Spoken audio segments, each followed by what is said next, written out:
U.S. egg-laying hen population implodes and the wholesale egg prices hit a new record. And this seems to be happening on a regular basis. I have a friend up in Los Angeles who's telling me that I don't even know if these were organic eggs, just a dozen eggs were over $13. I am old enough to remember when it was possible, especially when they were on sale, you could get a dozen eggs for under $1. Yes, I'm old, but still under $1 for a dozen eggs.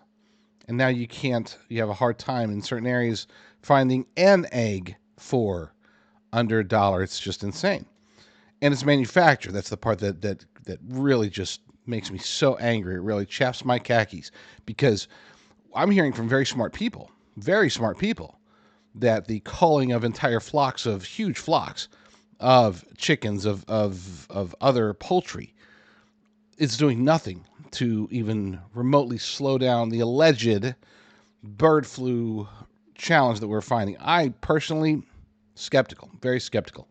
I mean, they burned me too bad during COVID to make me not question literally everything that they do.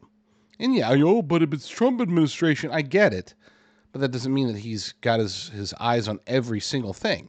And if they wanted to manufacture an egg price crisis, manufacture a chicken crisis, manufacture a bird flu crisis in general that affects the food supply and starts terrifying the population, they could probably pull it off. I'm not saying that they couldn't get caught, and I pray that they do get caught very soon. I pray that somebody, I don't know, RFK Jr.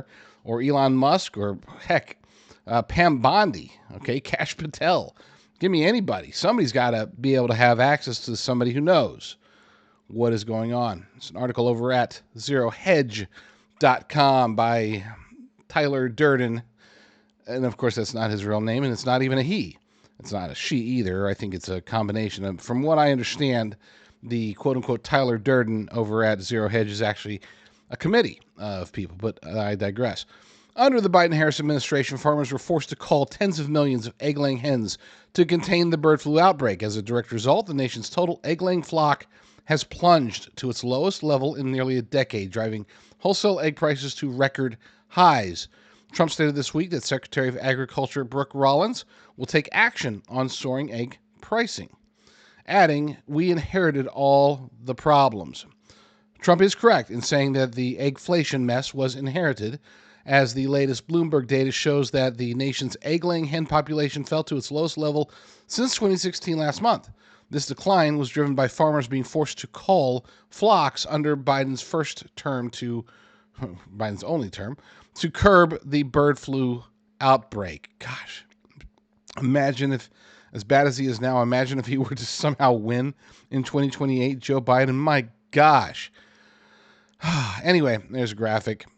Here's a quote from Rollins. Said, "It was important to me to see firsthand an egg-laying farm facility implementing strong biosecurity measures. We have a lot of work to do as we combat avian flu, help our poultry industry recover, and bring the price of eggs down for all Americans. More coming midweek on this." That's what Rollins posted on X. And there she is in her, I guess, her hen outfit. Is that what that would be? I don't know. Monday's print of the Urner Berry Egg Index, EBP, shows wholesale prices jumped to $7.56, a new record high. Since late December, wholesale prices have jumped to new record highs by the week, with reports of egg shortages nationwide. Now, I will admit, that sounds pretty good. I was paying, of course, I'm here in California, but I was paying over $7 per dozen 5-10 years ago. So this, man, you all have it good in other places. But then again, the temperature here is 72 degrees, and it's always 72 degrees. So that's why I pay double for pretty much everything. It's the weather. It's just the weather. So is this manufactured? Is this a plot against Americans? Is this a plot against our food supply? It very well could be. I'm not going to lie. This is one of those scenarios where, because we've been seeing attacks on the poultry industry, on the meat industry in general, the protein industry, in general, anything other than plant-based proteins or bug-based proteins or lab-grown meats, those are protected safe somehow. And yet cows, chickens, pigs, eggs, any kind of actual real high-quality protein seems to be under attack, and it has been under attack since shortly after COVID launched. And it has nothing to do with COVID, I don't think, but it did seem, hopefully you all recall, 2021 and 2022 when there was just a massive spike in the number of industrial accidents happening in food processing plants across the United States, across the globe, as a matter of fact. And then, of course, we saw mysterious deaths of large herds of cattle, mysterious deaths of entire flocks of birds, and then bird flu comes along to finish the job. I'm concerned about protein, very concerned. Obviously, I own a long-term storage beef company, which you can always go to by going to prepperfarms.com and using promo code JDR for the maximum discount. But I digress. I want to stock up on as much high-quality, real American protein as possible. And if you freeze it, it can last anywhere from 12 to sometimes 24 months.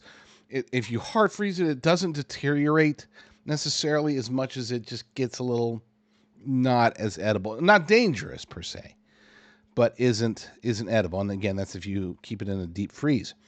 If you want to get canned meats, that's awesome too. That can last anywhere from 18 months all the way up to 5 years. Some say certain meats, in certain cans, can last a lot longer than that. I'm not going to go make any recommendations. Rucker gave me botulism. I'm not going to go down that road, but they can last a long time. And keep in mind, when you're looking at the dates, those are the best buy dates. Generally speaking, make sure to read very closely.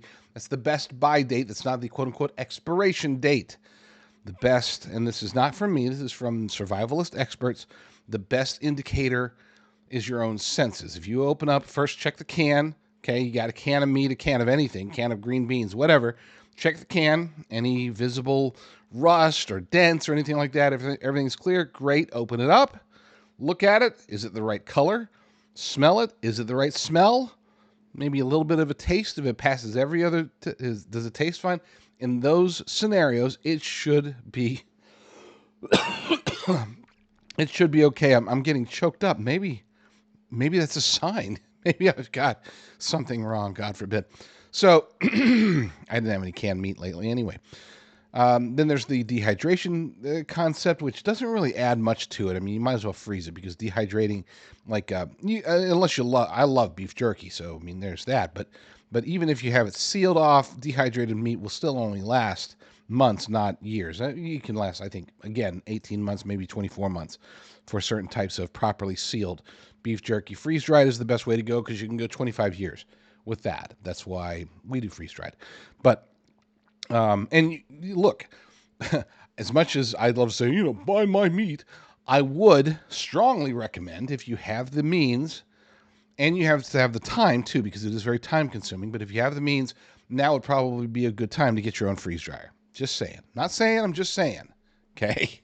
Get your own freeze dryer. You cook up your meat, right? Or you can do it raw. Raw is an option too. A lot of people do that. We like to cook up our meat. And if we've got like hamburger meat, we'll cook up a lot of hamburger meat. We'll make our meal out of it, and then what's left over, we take that and we freeze dry it. Okay, and then you put it into Mylar bags with oxygen absorbers, seal it up, put it in a cool, dark place, and it should be still good and still healthy and still nutritious after like 25 years. So yeah, so I would recommend. And by the way, if you want to get a freeze dryer, they can be expensive. You can get $2,000, $3,000, $4,000, sometimes more. But you can get them. There's always a good discount over at Harvest Rights. You can get there by going to jdrucker.com/harvest. And I want you to know, this wasn't buy my beef, buy my freeze dryer. This is about the eggs. This is about survival. And I am, just because I have sponsors that are in survival doesn't mean that I wouldn't be talking about this. Anyway, is a concern. It was Henry Kissinger who once said, "Who controls the food supply can control the people." Are they trying to control the food supply, specifically protein? Because protein is so important. Are they really, truly trying to make it to where we can't have beef or chicken or fish or eggs? If that's the case, then by golly, figure out how to stock up now.